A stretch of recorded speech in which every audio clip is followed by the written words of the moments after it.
हे राम, हे भगवान, इतनी सर्दी मैंने तो अपनी पूरी जिंदगी में नहीं देखी। ये जाड़ा मेरे बहू बेटे को खा गया। हम ना जाने क्या क्या देखना पड़ेगा इस बुढ़ापे में। पता नहीं भगवान क्या क्या दिन दिखाएंगे। दादी, दादी, मुझे बहुत ठंड लग रही है। दादी, दादी, मुझसे सांस नहीं लिया जा रहा है। कुछ तो करो दादी, मुझे बहुत ज्यादा ठंड लग रही है। क्या ये ठंड मुझे भी मार देगी, जैसे मेरे माँ और पिताजी को मार डाला? नहीं नहीं मेरे बेटे, ऐसी बात नहीं करते। मैं तुम्हें ठंड से बचाने की कोशिश कर रही हूँ।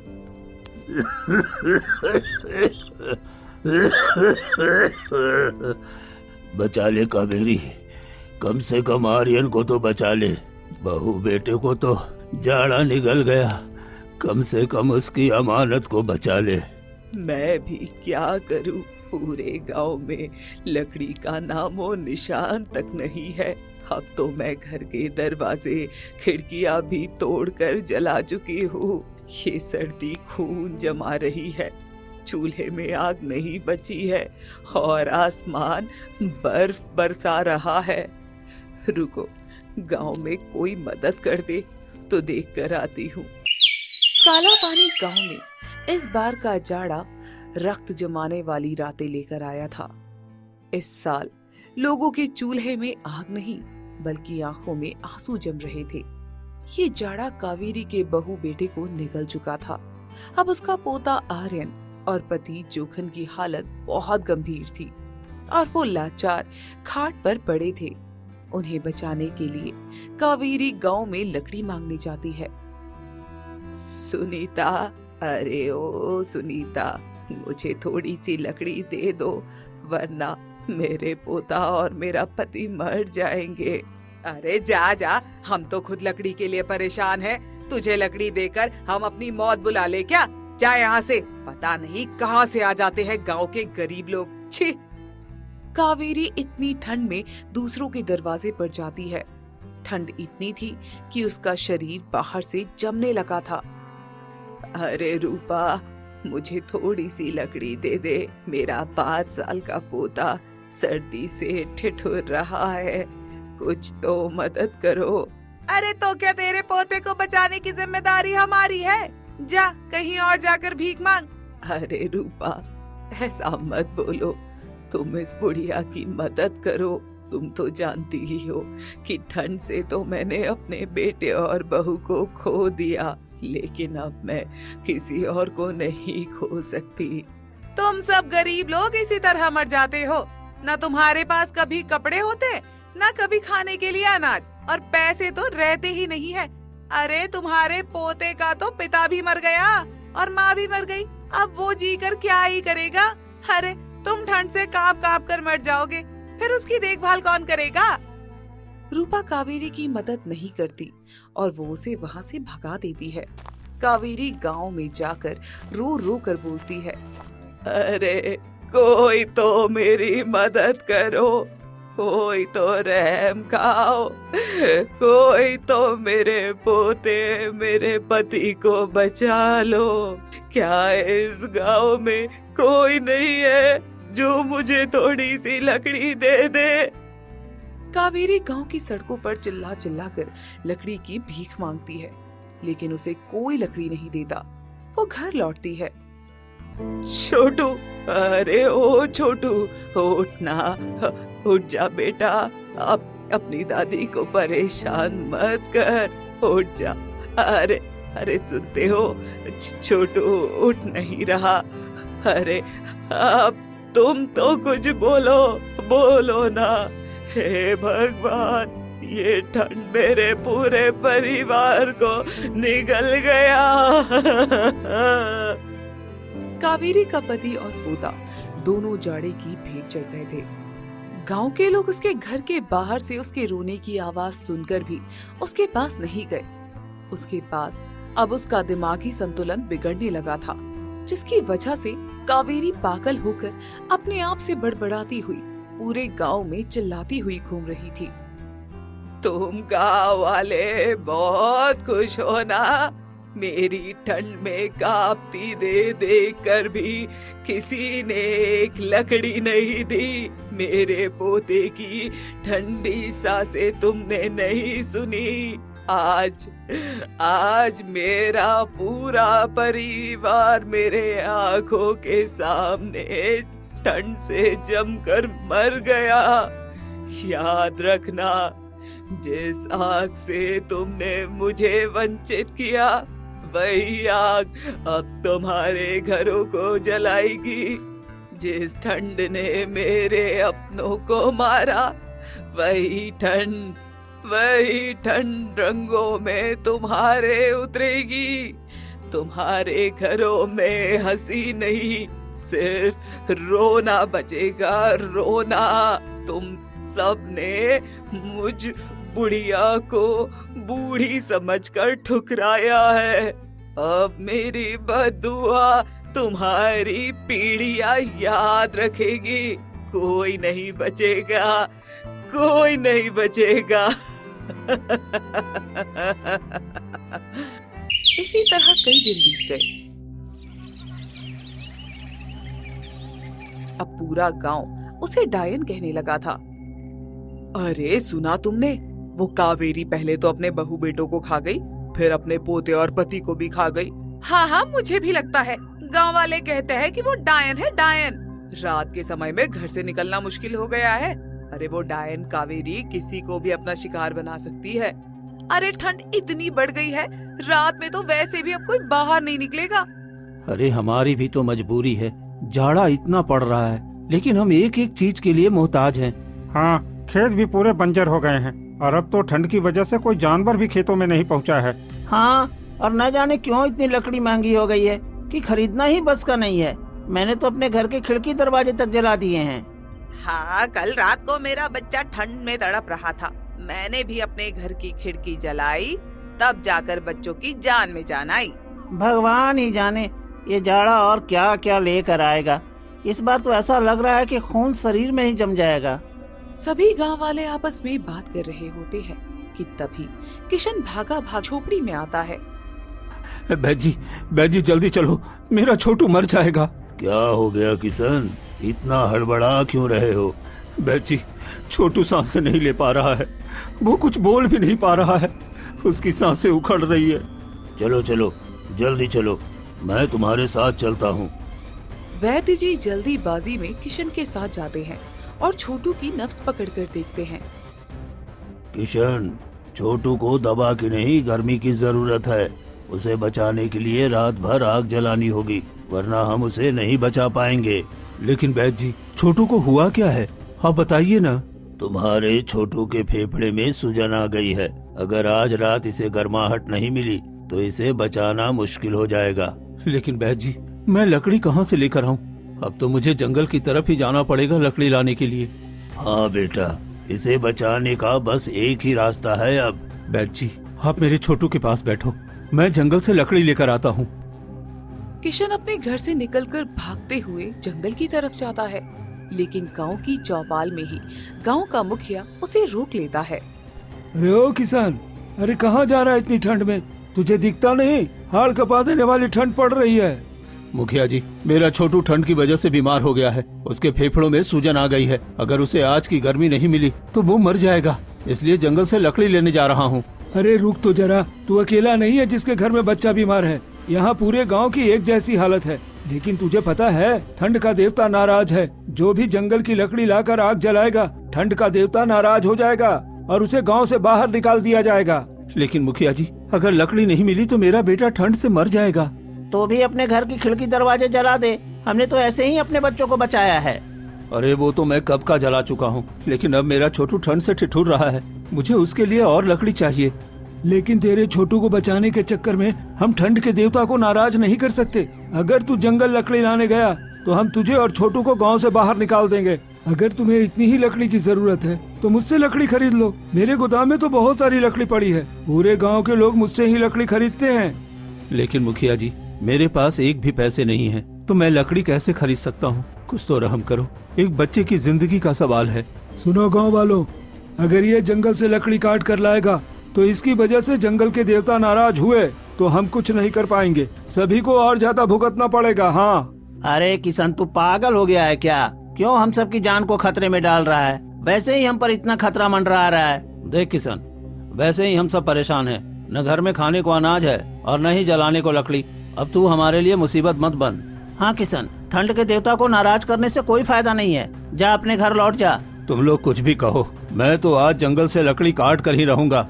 अरे किशन, तू पगला गया है क्या? हाँ, ऐसी सर्दी में अगर गांव से निकाल दिया गया तो कहाँ जाएगा अपने बेटे को लेकर? हाँ, तेरा बेटा तो बीमार भी है। जा बैजी से दवा ले और इलाज कर, समझा?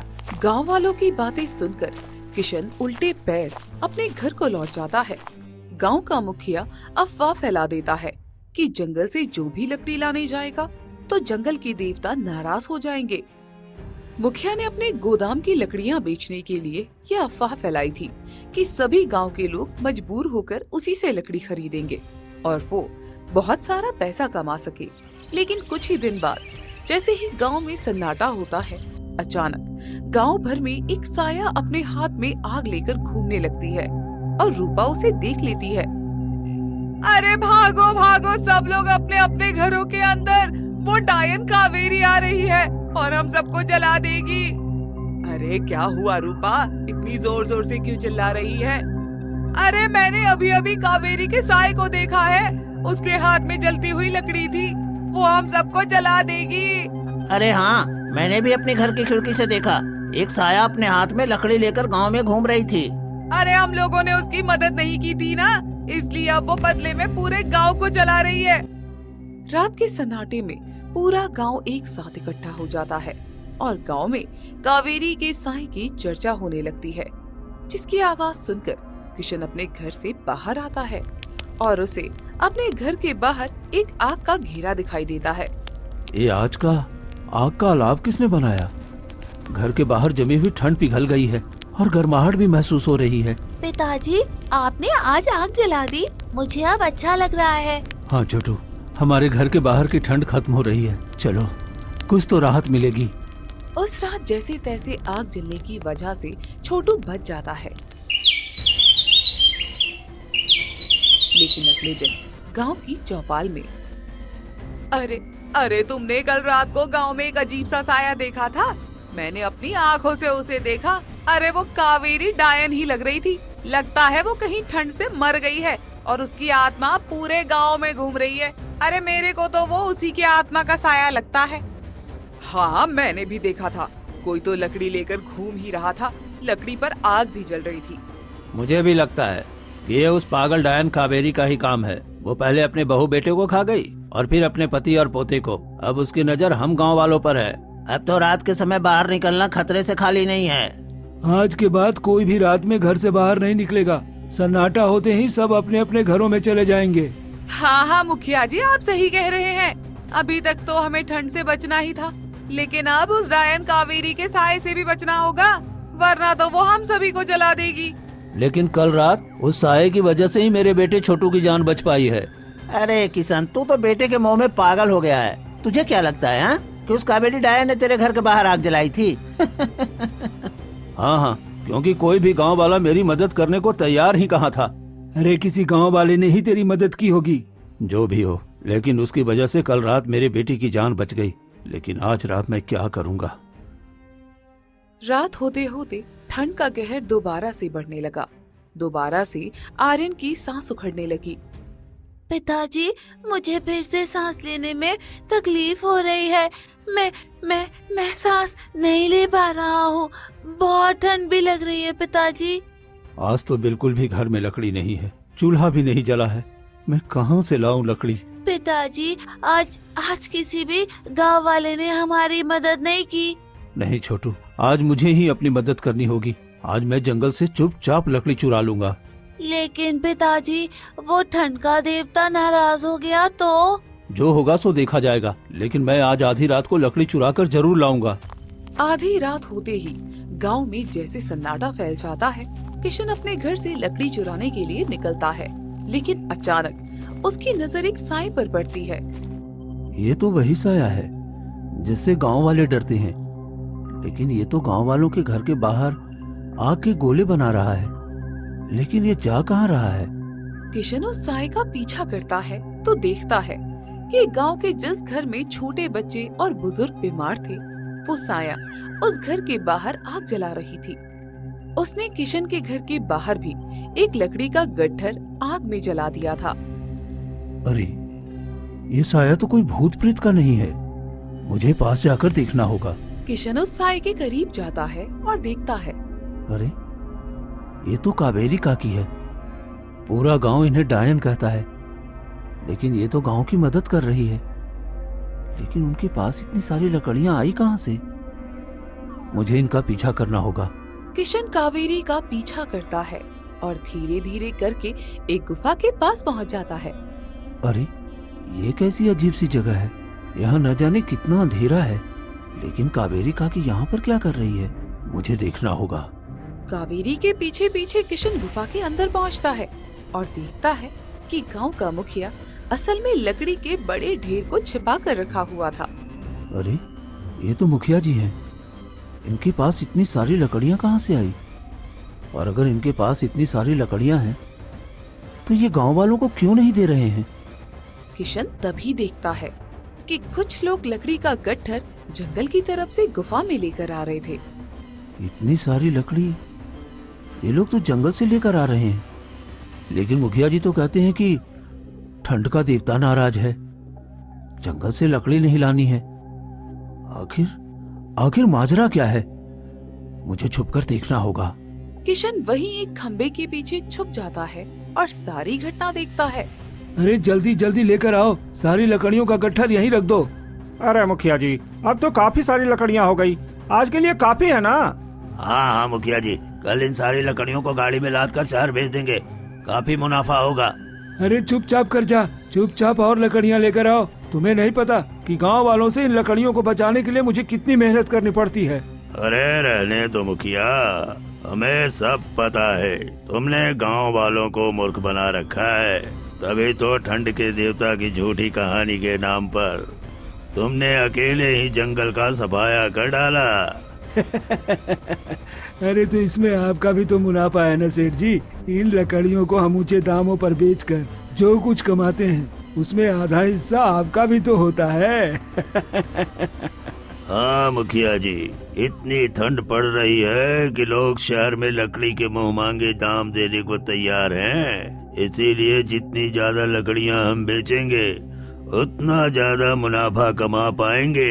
हाँ सेठ जी, मैंने पूरे गांव में ठंड के देवता की झूठी कहानी की अफवाह उड़ाई है, और इस डर की वजह से कोई भी गांव वाला जंगल में लकड़ी काटने नहीं आता, और दाम चुकाकर लकड़ी खरीदने की उनकी औकात नहीं है। मुखिया और शहर का सेठ आपस में बातें करते हुए हंस रहे होते हैं। तभी किशन उनकी सारी बातें सुन लेता है और देखता है कि कावेरी काकी छुपकर उस गुफा में से लकड़ियां चुरा रही होती हैं। हे भगवान, ये मुखिया तो पूरे गांव का फायदा उठा रहा है। वहाँ हम लोग सर्दी से मर रहे हैं और ये गांव की लकड़ियाँ शहर में ऊंचे दामों में बेच रहा है। मुझे इसके बारे में गांव वालों को बताना होगा। किशन जैसे ही गुफा से निकलने की कोशिश करता है, मुखिया उसे देख लेता है और अपने आदमियों से कहता है, अरे ये तो किशन है, पकड़ो जल्दी उसे। अरे श्यामू, सोहन, जल्दी से पकड़ कर लाओ। अगर ये यहाँ से बाहर निकल गया तो हमारा सारा रहस्य खोल देगा। मुखिया के आदेश पर शामू और सोहन किशन को पकड़कर बांध देते हैं। क्यों रे, तुझे मना किया था ना जंगल की तरफ आने के लिए, लेकिन तू नहीं माना। अब तू यहीं पर सड़ कर मरेगा। मुखिया जी, गांव वाले आप पर कितना भरोसा करते हैं, लेकिन आपने सबका भरोसा तोड़ दिया। अपने लालच के चक्कर में आपने हम सब गांव वालों की जिंदगी खतरे में डाल दी। अरे तुम गांव वाले हो इस लायक, तुम्हें बहुत ज्यादा लकड़ी चाहिए थी ना। अब ले तू इन लकड़ियों के बीच में ही सड़ेगा। मैं भी देखता हूँ यहाँ से तुझे कौन निकालता है और तू कैसे अपने छोटू को बचाता है। मुखिया, मैं तेरा राज सबके सामने खोल दूंगा, फिर देखता हूँ गांव वाले तुझे कैसे छोड़ते हैं। अरे पहले अपनी जान तो बचा ले, बाद में मेरा राज खोलना, मूर्ख कहीं के। इसके बाद मुखिया जी उसी गुफा में किशन को कैद करके सारी लकड़ियों को शहर के लिए सेठ जी की गाड़ी में लदवा देते हैं और वहाँ से चले जाते हैं। लेकिन उसी गुफा में किशन के साथ कावेरी भी अंदर ही कैद हो जाती है। बेटा, इसी मुखिया की वजह से मेरे पति और पोते को थोड़ी सी लकड़ी भी नसीब नहीं हुई। अगर हमें थोड़ी सी लकड़ी मिल जाती ना तो आज मेरा मुन्ना जिंदा होता। लेकिन कई गांव वाले तो यूं कहते हैं कि आप डायन बन गई हो और पूरे गांव को जला दोगी। नहीं बेटा, मुन्ना और इनके मरने के बाद जब मैं उनका क्रियाकर्म करने के लिए मुखिया के पास मदद के लिए पहुंची, तब मैंने देखा। अरे सेठ जी, आप चिंता बिल्कुल भी मत करो, कल ही जंगल से एक बैलगाड़ी लकड़ी आपके पास पहुंच जाएगी। लेकिन मुखिया, आपके गांव में किसी को पता चल गया कि आप लकड़ियों की कालाबाजारी करते हैं तो? अरे सेठ जी, ये गांव के लोग अनपढ़ गवार और मूर्ख हैं। इन्हें मैंने ठंड के देवता की कहानी सुना दी है और सभी से कह दिया है कि ठंड का देवता नाराज है। अगर कोई भी जंगल में लकड़ी काटने जाएगा और उसकी लकड़ी को जलाएगा तो ठंड का देवता उसे सजा देगा और उसे गांव से निकलना होगा। इसी डर से कोई भी रात के समय तो छोड़ो, दिन में भी जंगल में नहीं जाता। वाह मुखिया जी, आप तो बहुत चालाक है। अपने ही गांव वालों को मूर्ख बनाना तो कोई आपसे सीखे। जब वो दोनों आपस में बात कर रहे थे तब मैंने सब सुन लिया था और मैंने मुखिया के पास जाकर जब उसका राज खोला तो उसने अफवाह उड़ा दी कि मैं डायन हूँ और उसने मुझे बेरहमी से मारा। अरे कावेरी अम्मा, तुम तो सच में महान हो। गांव वाले तुम्हें डायन समझते हैं, लेकिन तुम तो हम सबकी जिंदगी बचा रही हो। और ये मुखिया जिसे हम देवता समझते हैं, ये तो राक्षस है, राक्षस। बेटा, हमें इस मुखिया का पर्दाफाश करना होगा और गांव वालों को इसकी सच्चाई बतानी पड़ेगी, तभी मेरी आत्मा को शांति मिलेगी। लेकिन हम ये करेंगे कैसे? हम तो इस गुफा में बंद हो गए हैं। चिंता मत कर बेटा, मैं इस गुफा के पीछे से जाने का एक रास्ता ढूंढ चुकी हूँ। मैं उसी रास्ते से इस गुफा में घुसकर लकड़ियाँ ले जाती हूँ। हम उसी रास्ते से बाहर चलेंगे। लेकिन गांव वाले हमारी बात कैसे मानेंगे कि मुखिया ही उनकी मजबूरी का फायदा उठा रहा था? हमें गांव वालों को किसी भी तरीके से अपनी बात पर यकीन दिलाना ही होगा और इस गुफा तक लाना होगा। जब वो अपनी आंखों से सब कुछ देखेंगे तो हमारा विश्वास जरूर करेंगे। किशन और कावेरी मिलकर गुफा के पीछे के रास्ते से बाहर निकलते हैं और मुखिया का पर्दाफाश करने के लिए गांव पहुंचते हैं। गांव वालों, मुखिया हमें मूर्ख बना रहा है। वो जंगल की सारी लकड़ियों को काटकर उनकी कालाबाजारी करता है और एक गुफा में इकट्ठा करता है और शहर के सेठ को ऊंचे दामों पर बेच देता है। अरे किशन, तू पागल हो गया है क्या? हाँ, मुखिया जी पर शक कर रहा है? मुखिया जी तो देवता आदमी है, देवता। हाँ किशन, बेकार की बातें ना कर। और फिर हम तेरी बातें क्यों माने? तुझे क्या लगता है तू अपने छोटू को बचाने के लिए कहानी बनाएगा और हम तेरी मदद कर देंगे? अगर तुम लोगों को मेरी बातों पर भरोसा नहीं है तो जरा सोच कर देखो कि जब पूरे गांव में कहीं भी लकड़ी नहीं बची तो मुखिया के घर में दिन रात अलाव कैसे जलता है और वो गांव वालों को भी थोड़ा बहुत लकड़ी बेचता है।